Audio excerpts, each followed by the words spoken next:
काफ़ी डिफरेंट किए हैं, लेकिन मुझे ना वैसे ख्वाजा सरा का कैरेक्टर करने की बहुत शौक है। डायरेक्टर देख रहे तो उनको ये सुन लेना चाहिए कि मैम को एक कैरेक्टर करने का शौक है, तो प्लीज़ अप्रोच है। दुख होता है जब सनमाज को वीरान देखती हूँ। जी हमेशा दुआ करती हूँ कि कराची के सनमाज हों चाहे लाहौर के हों, रौनकें यहाँ बहाल होनी चाहिए। अस्सलाम वालेकुम व्यूअर्स, आज हम एक ऐसी पर्सनैलिटी के साथ मौजूद है जिन्होंने इंटरनेशनली पाकिस्तान का बहुत फिल्म इंडस्ट्री को बहुत नाम है और एक फैशन आइकॉन भी है, जिसका आप देख सकते हैं माशाल्लाह।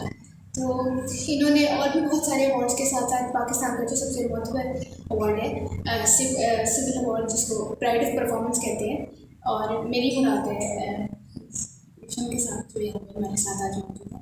अस्सलाम वालेकुम मैम, कैसी हैं आप? वालेकुम अस्सलाम, बहुत शुक्रिया इस प्यारे इंट्रोडक्शन का। बहुत अच्छी लग रही है आप, बल्कि मैं एकदम से शॉक हो गई, बहुत खूबसूरत लग रही है।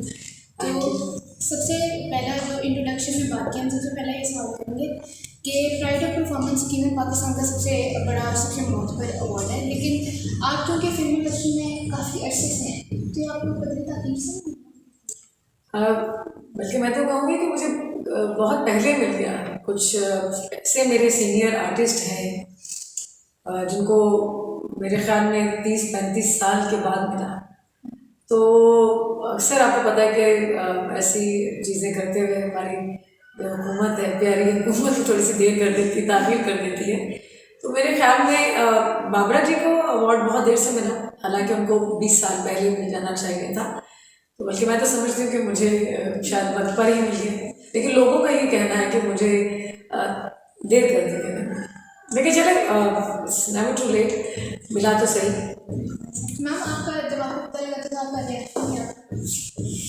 मेरा रिएक्शन कोविड था, और कोविड एक्सट्रीम पर था, और मेरे बहुत सारे सराउंडिंग में जो मेरे फ्रेंड्स थे और वो कोविड हुआ था, तो मैं मतलब बहुत ज़्यादा उस तरह से रिएक्ट नहीं कर पाई।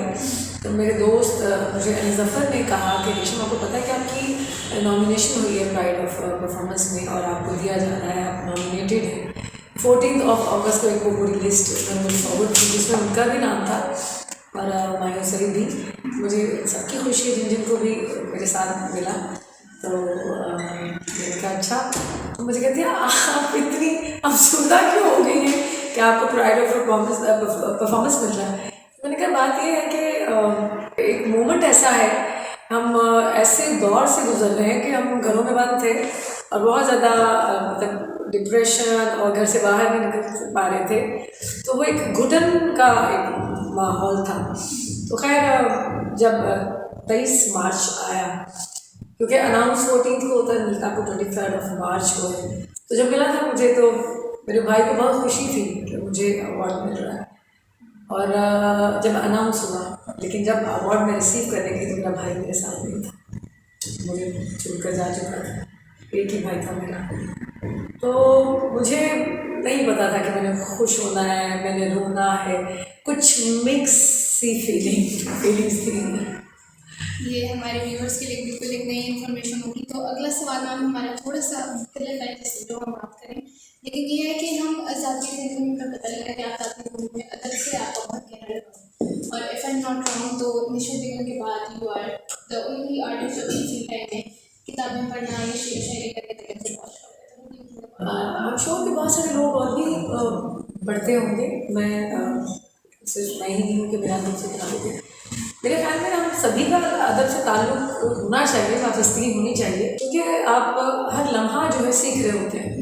तो मैं जब बहुत ज़्यादा बोर हो जाती हूँ तो मुझे मेरा दिल करता है कि अच्छी सी किताब पढ़ूँ, किसी अच्छे से शायर की शायरी पढ़ूँ। अच्छा, जब पढ़ती हूँ तो फिर कुछ अशार जो है वो मुझे ऐसे याद तो नहीं करती, लेकिन अब तो खैर आदत सी हो गई है, खुद ब खुद याद हो जाते हैं 1-2 दफ़ा देखने से ही, तो अच्छा लगता है। क्योंकि लर्निंग जो है it's a never ending process, तो हर लम्हा आप सीख रहे होते हैं। तो मैं किताबों से बहुत सीखती हूँ। मैम कुछ शेर याद है आपको? मैं आपको शेर तो बहुत सारी नज़में तो बहुत सारी याद है। एक अभी मैंने रिसेंटली में जाना अशार सुना देती हूँ। समंदर सारे शराब होते, तो सोचो कितने फसाद होते, समंदर सारे शराब होते तो सोचो कितने फसाद होते, गुनाह ना होते सवाब होते तो सोचो कितने फसाद होते। किसी के दिल में क्या छुपा है ये तो रब ही जानता है, किसी के दिल में क्या छुपा है ये तो रब ही जानता है। दिल अगर बेनकाब होते तो सोचो कितने फसाद होते। थी खामोशी हमारी फितरत जो चंद बरसों की निभ गई है, थी खामोशी हमारी फितरत जो चंद बरसों भी निभ गई है, जो हमारे मुंह में जवाब होते तो सोचो कितने फसाद होते। उसकी नजरें ना जान पाई अच्छाइयाँ हमारे मौसम, उसकी नजरें ना जान पाई अच्छाइयाँ हमारी मौसम, हम जो सच में खराब होते तो सोचो कितने फसाद होते।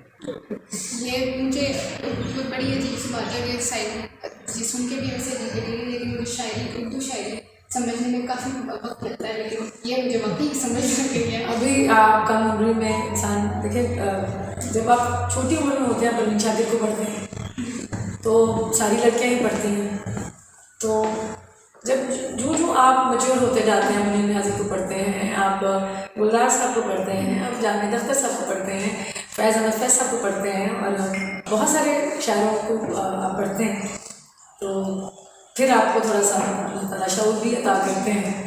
तो अभी अभी आप बोलती इतना अच्छा है कि मैं तो ये कहूँगी कि आपकी पूरी शायरी आप जो ये मेरा जो बोलने का क्रेडिट है तो मेरे खैर उस्ताद को जाता है। मेरे उस्ताद खुद शायर हैं, अयूब खामर साहब, अल्लाह उन्हें ज़िंदगी दे।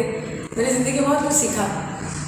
मैं उतनी पढ़ी लिखी तो नहीं हूँ, लेकिन मैं उन जैसा बनना चाहती थी, मैं उनको बहुत ज़्यादा रुकअप करती थी, अभी भी करती हूँ, तो उनसे बहुत कुछ सीखने को मिला अयूब खामर साहब से। अगर आपका इस तरह जिस तरह आपने अभी इतनी खूबसूरत आवाज़ है आपकी, स्पॉटिफाई पे मिल जाए सारे इस तरह की शेर शायरी, तो मैं तो सुनने के लिए तैयार हूँ। मैम अगला सवाल ये है, क्योंकि आपका फिल्म इंडस्ट्री से ताल्लुक है, तो हम काफ़ी अर्से से देख रहे हैं कि अब किस तरह हर कोई कह रहा है कि एट दिस पॉइंट अब ड्रामाज जो है वो सिनेमा में लगना शुरू हो जाएंगे, क्योंकि फिल्म इंडस्ट्री का सवाल आ चुका है और हवा के स्टूडियोज तो बिल्कुल वीरान। तो वो चीज़ नहीं बात है, बहुत लंबी डिबेट है। दुख होता है जब सनमाज को वीरान देखती हूँ। जी हमेशा दुआ करती हूँ कि कराची के सनमाज हों चाहे लाहौर के हों, रौनकें यहाँ बहाल होनी चाहिए। मुझे एक मैदान नज़र आता है, उसमें दो आते हैं घोड़े, दौड़ते हैं, एक घोड़ा जो है रेस जीत जाता है, फिर काफ़ी लंबा अरसा जो है वो मैदान जो है वो खाली रहता है। तो मेरे ख्याल में घोड़े जो है वो ज़्यादा दौड़ने चाहिए, क्योंकि अब जो है ना, अब ये हीरो हीरोइन की जो एक, मैं नेटफ्लिक्स देखती हूँ तो वो जो हीरो हीरोइन का जो एक कहानी है, जो फॉर्मूला है वो चेंज हो चुका हुआ है। वो लोग बहुत आगे चले गए, कहानियाँ कुछ और ही, उसमें एज बैरियर नहीं है, आपको हर तरह का कंटेंट जो है वो देखने को मिलेगा। हम कहीं ना कहीं लगता है कि कहीं कुछ रुक गए हैं, कहीं ठहर गए हैं, कहीं स्टक हो गए, तो हम वो सांस बहू से बाहर ही नहीं निकल रहे। तो जो हमारा सही रियल ड्रामा है वो तो कुछ और था और कुछ और है। हाल ही में मैंने एक ड्रामा देखा जिसका नाम है परिजात।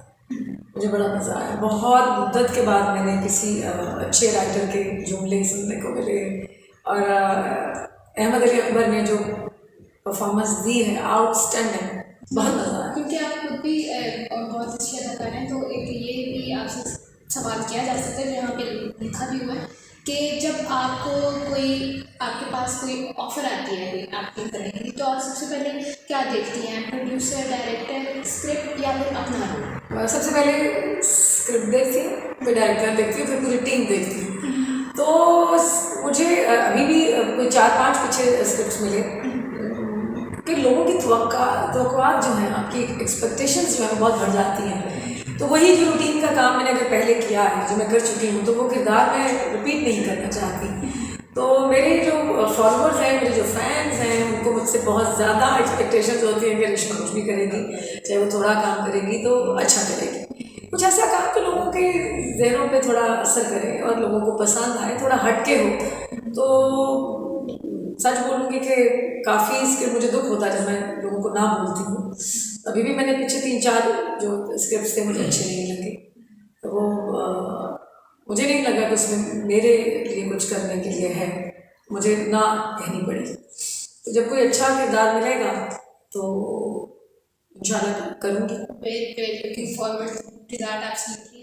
जिस तरह हमने अभी ड्रामों की बात की कि उनकी टिपिकल जो कॉन्सेप्ट होता है वो हमारे इंडियन सोप ड्रामा से इंस्पायर्ड होकर दिखते हैं। तो जिस तरह आपकी जिस तरह बात की फैशन आइकॉन की है, तो पाकिस्तान में आपको क्या लगता है कि फ़ैशन इंडस्ट्री का क्या अपने कल्चर से भी है उसका कोई इंस्पिरेशन, या अब हम सिर्फ इंटरनेशनली सारे कॉन्सेप्ट से मुतासर होकर रह जाते हैं? देखिए, जहाँ तक इंडिया की बात है तो हिंदुस्तान में भी पाकिस्तान के ऐसी फिल्में, ऐसे dramas word to word, dialogue to dialogue copy किए हैं, गाने कॉपी किए हैं, म्यूज़िक कॉपी किया है।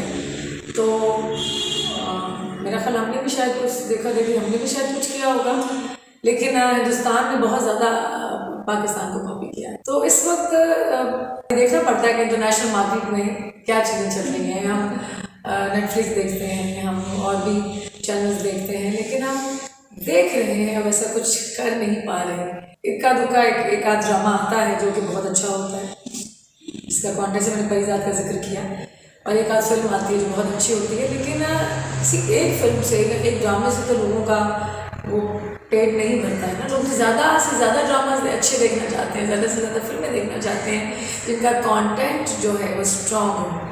तो कंटेंट जो है ना वो थोड़े मजबूत होने चाहिए, वो मुझे उसमें थोड़ा मतलब ज़रा नज़र आता है कि कमज़ोर है उसमें थोड़ा सा। मैम, आपका पर्सनली कोई ऐसा कोई रोल है जो आप जो करना चाहती हैं, या कोई रिप्रेजेंटेशन किसी चीज़ की करना चाहती हैं ड्रामा से, स्ट्रॉन्ग रोल कभी सोचा हो आपने?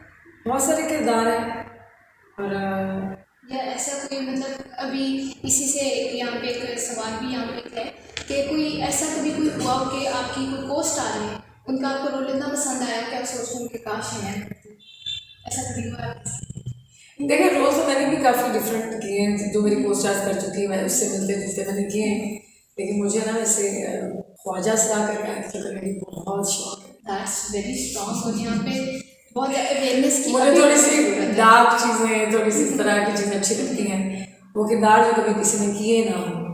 तो मैं अपने वीडियो देखती हूँ तो बहुत सारी जातियाँ होती हैं बेचारे ख्वाजा सराओं के साथ, तो मैं उनको कई फेसबुक पे वीडियोस देखने के लिए मिली, तो मुझे लगता है कि मुझे भी ऐसा कोई किरदार करना चाहिए, क्योंकि उन बेचारों के लिए कोई करता नहीं है। तो ऐसी चीज़ जो आपने कभी पहले की ना, मेरा बड़ा दिल है कि ट्रांसजेंडर का कैरेक्टर कर। ये अगर कोई डायरेक्टर देख रहा है तो उनको ये सुन लेना चाहिए कि मैम को एक कैरेक्टर करने का शौक है, तो प्लीज़ अप्रोच है।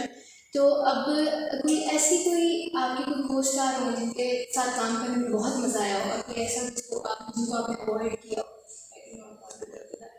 मैं जो काम आता है तो मैं कोई उसमें पसंदीदगी नहीं होती, नापसंदीदगी, तो मैं सेट पे जाती हूँ, मैं फ्रेंडली से माहौल में काम करके वापस आ जाती हूँ। हाँ, ये कोशिश करती हूँ कि मेरी ज़ात से किसी को कोई मतलब कोई ऑफेंड ना हो, और यही कोशिश होती है कि कोई परेशान ना हो मुझसे। मैंने हमेशा ऐसा ही किया है, बड़ी कोऑपरेटिव हूँ मैं, और मैं कोई वो सी पर्सनल ग्रजेस वगैरह नहीं रखती, कोई अच्छा ना भी लगे तो मैं उनको फील ही नहीं कराती, मैं जाकर अपना काम करके आ जाती हूँ। क्योंकि हम आर्टिस्ट के बारे में, ख़ासतौर पे फीमेल आर्टिस्ट के बारे में लोगों के बहुत प्रेजुडिसेस हैं और बहुत उनकी डिफरेंट किस्म की सोच ख्यालात हैं के बारे में, लेकिन आपने करके सब कुछ क्लियर कर लिए। तो मैम, हम ज़्यादा आपका वक्त नहीं लेंगे, थैंक यू सो मच, आपने हमें इतना ज़्यादा टाइम दिया। Thank you ma'am, thank you so much, आपसे मिलकर बहुत बहुत खुशी हुई, अच्छा लगा। मेरे हाथ कांप रहे हैं। Thank you so much, I was looking forward to meet you. मैं आप ही की तरह एक नॉर्मल सी इंसान हूँ, और बस काम करते हैं, अपना इज्जत रख लेता है, तो बहुत अच्छा लगा आपसे। Thank you so much ma'am. Celebrities के मेरे वाकई हाथ कांप रहे हैं, I can not even speak right now. Thank you so much. Thank you, thank you. You guys please don't forget to subscribe and like and share this video, ताकि और इतना ज़्यादा शेयर करें कि मैम की जितनी ज़्यादा एक्सपेक्टेशंस हैं फर्दर रोल के हवाले से वो बड़े बड़े डायरेक्टर्स तक जा सके। Thank you so much ma'am, and we hope to see you. Thank you.